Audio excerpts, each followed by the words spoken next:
यवतमाळमध्ये शेतकऱ्यांना कर्ज वसुलीसाठी कोर्टामार्फत नोटीस पाठवण्यात आली आहे। राष्ट्रीयकृत बँकांकडून शेतकऱ्यांना ही नोटीस पाठवली गेली आहे। महागाव तालुक्यातील शेतकऱ्यांना सेंट्रल बँकेकडून कर्ज वसुलीसाठी नोटीस पाठवण्यात आली आहे।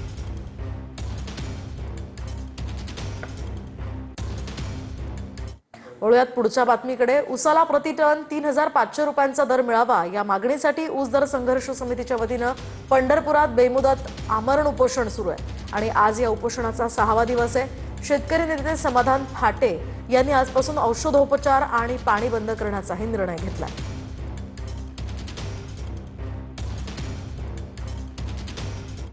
आणि आता बातमी मनमाडमधून। मनमाडमध्ये ठाकरेंची सेना आणि दादांची राष्ट्रवादी आक्रमक झाली आहे। स्ट्रॉंग रूम परिसरामध्ये जामर बसवण्यासाठी उपोषण सुरू आहे। ईव्हीएम मध्ये छेडछाड होण्याची शक्यता असल्यामुळे जामर बसवण्याची मागणी केली जाते, तर मागणी मान्य न झाल्यास तीव्र आंदोलन करण्याचाही इशारा देण्यात आला।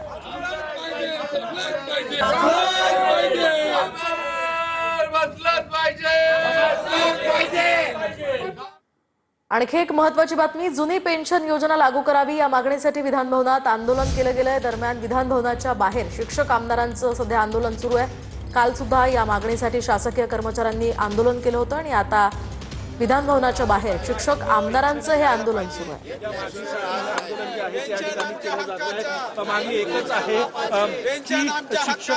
जुनी पेन्शन मिळाली पाहिजे कर्मचाऱ्याला। 1 नोव्हेंबर 5च्या पूर्वीच्या आणखी नंतरचे शिक्षक प्रतिनिधी या नात्याने मी सरकारला विनंती करत आहे। पेन्शन ही सगळ्यात महत्त्वाची बाब आहे। सर्व्हिस सुटल्यानंतर शिक्षकांना कोणत्या प्रकारचा आधार नसतो, त्यामुळे आयुष्यभर त्यांनी ज्ञानदानाचं काम केलेलं असतं, म्हणून सरकारने बऱ्याचशा विभागाला पेन्शन दिलेली। तशी राहिलेले थोडे शिक्षक राहिले त्यांना सुद्धा जुनी पेन्शन चालू करा याच्यासाठी सातत्याने मागणी करत आहे आणि ह्या अधिवेशनमध्ये सुद्धा आम्ही हा प्रश्न मांडलेला आहे। सरकारने पेन्शन दिल्याशिवाय आम्ही स्वस्थ बसणार नाही। आणि आता एक वेगळी बातमी। अवकाशात आज आणि उद्या प्रकाशाची आतिषबाजी पाहायला मिळणार आहे। उल्का वर्षाव पाहता येणार आहे। विश्व भारती केंद्रानं ही माहिती दिली आहे, त्यामुळे खगोलप्रेमींसाठी ही मोठी पर्वणी असेल।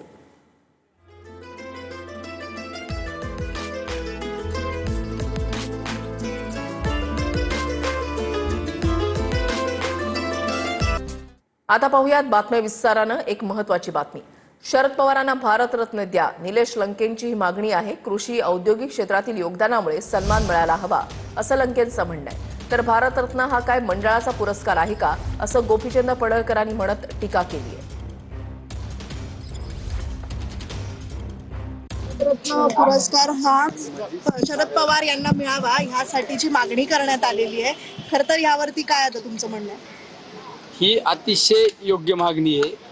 ही माझ्यासारखा कार्यकर्ता तर आदरणीय पवार साहेबांच्या कुशीत वाढलेले आम्ही कार्यकर्ते, आमची तर मागणी असणारच आहे, पण या देशातील या राज्यातील तमाम शेतकऱ्यांची मागणी, या राज्यातील बेरोजगारांची मागणी, अनेक नेत्यांनी खरं तर त्यांना भारतरत्न द्यावं अशी मागणी करण्यात आलेली आहे। त्यावरती तुमचं काय मत आहे?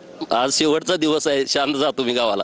परंतु काय मागणी काय, कारण की सातत्यानं तुम्ही आणि पवार कायमच एकमेकांच्या विरोधात येऊन ठेपलेला आहात। भारतरत्न काय ही काय कुठल्या मंडळानं दिलेला पुरस्कार आहे का काय? तुम्ही चला जाऊ दे विषय।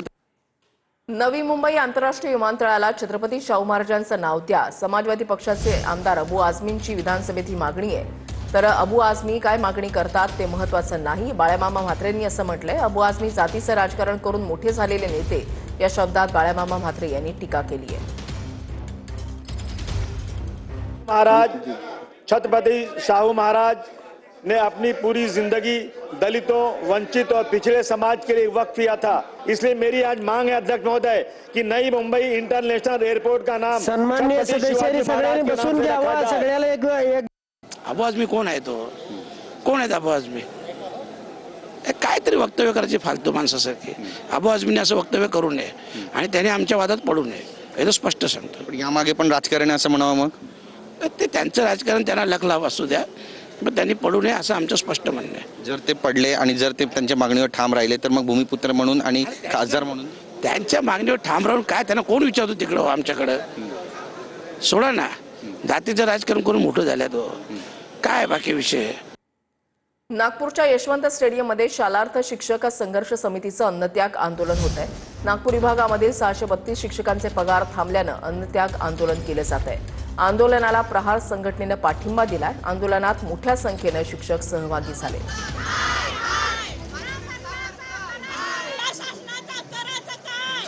मुक्काम